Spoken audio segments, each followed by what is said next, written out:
Captain Marvel. Welcome, everybody, back to another Bain Media Rating Central rating. I'm Tim, as always, and this is Captain Marvel. So I had the pleasure of seeing this tonight. So it was an excellent movie right off the bat. There was a lot of controversy about how this movie would fit into the overall Marvel Cinematic Universe, how it would fit in with, of course, Endgame that's coming up after the Infinity War. So those of you that don't know, this is kind of a prequel. Takes place in the 90s, which is very apparent by some of the music choices, of course, and some of the locations, some of the things you see. So they did a great job that way. Captain Marvel seemed very nostalgic, but at the same time up to date, if that makes a lot of sense there. They really delve into a lot more of the MCU lore that you really haven't heard up until this point. I mean, you've seen planets in Infinity War that didn't make a lot of sense, and some of that makes more sense now because of this movie. People have said that this is the movie that's supposed to bridge the gap and bring everything together, and in many ways it did. I mean, they actually they explained a lot in this movie to do with the other movies, which I was impressed with that it worked. It didn't feel really shoehorned in. I mean, maybe a spot here and there, but it wasn't. It just wasn't slapping you in the face, which is good. I kind of expected that at times, and it just didn't happen, which I was pleasantly surprised with, actually.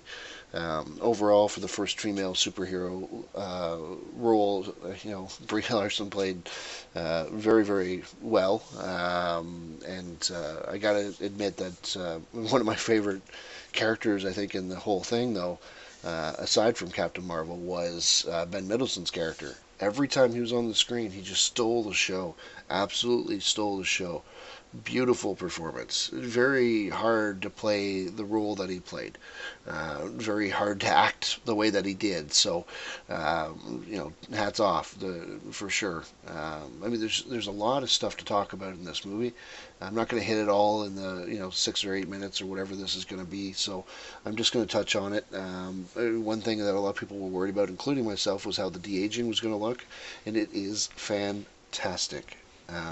Just so well done, so believable, like to the point where I forgot that it was de-aged at times, with Samuel L. Jackson especially. But even I forget the guy's name that plays Phil Coulson, but he was done phenomenally as well. Like anybody that was de-aged in the movie, you can't even tell. Like it looks perfect. And I'm sure there would be even more to come from the de-aging, but as it is, I mean, it's scary almost at how well it looks and works. It totally works. It's every scene that they're in. You again, like you're a little shocked when you first see the de-aging, just because you're not expecting it, and then from then you just believe it. It's just the way it is. That's you believe that these people are as young as they're supposed to be, which again is a tribute to people like Samuel Jackson, just being able to play that Nick Fury role, but in an earlier stage in his career and an earlier stage in his life, and what that looks like, and this overall very, very well done. I mean, obviously visually spectacular. It always is in the Marvel movies. They spend a lot on the special effects side of things, so I don't think that was ever going to be a question.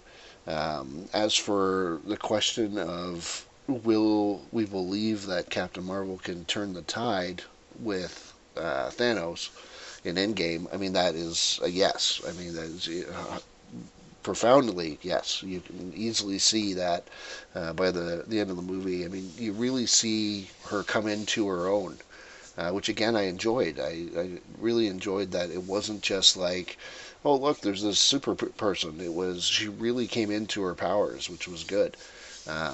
She didn't run away with it either, as in like it wasn't, boom, the movie's done kind of thing. There's a lot of story in here and a lot of discovery of who this character was, both in the movie and with her own character. Because of course she is seen in the trailer, she has amnesia, so that's a big plot point in the movie is what to remember, how she remembers, this kind of stuff. If there was one negative I can say about it, there was times when Bree would have been talking to other characters, whether it be Samuel Jackson or whatever. Um, she almost seemed like sometimes she was having too much fun, and I mean, it's great that that's the kind of set it was, and that's the kind of production it was. Just sometimes it wasn't the jokes, it wasn't anything like that. It was more like she seemed like she knew these people when she really shouldn't have, or things like that. I mean, it's a small thing to nitpick. But it was there. There was a couple of song choices during key events that, again, I didn't necessarily agree with.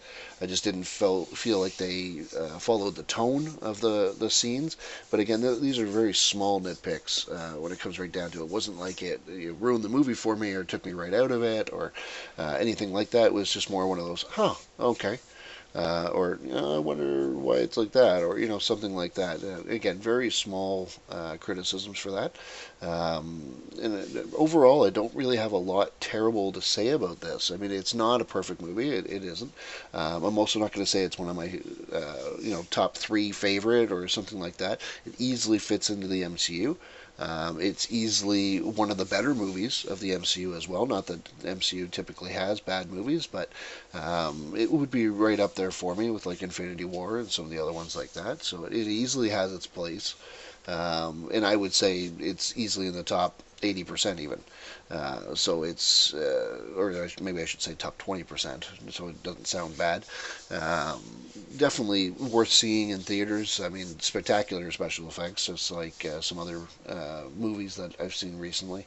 I just feel like the special effects have gone to the point where they're so believable you can almost touch the effects. And to see it on the theater screen, I think just enhances that. So I'm not saying you won't enjoy it if you watch it at home, but the theater experience is still very, very prominent for a movie like this, or any kind of sci-fi movie, in my opinion.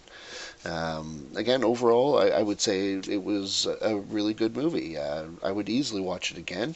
I have, as I said, very little to nitpick other than really small things. There was nothing jarring that took me out. There was nothing that just right off the bat just didn't make sense, or there was no head scratching to oh my god really, or any of those kinds of things that you get in some of the other movies. So overall, it was well done. I mean, again, it wasn't extraordinary though, so I'm not going to give it a 10 out of 10, but I am going to give it about an 8.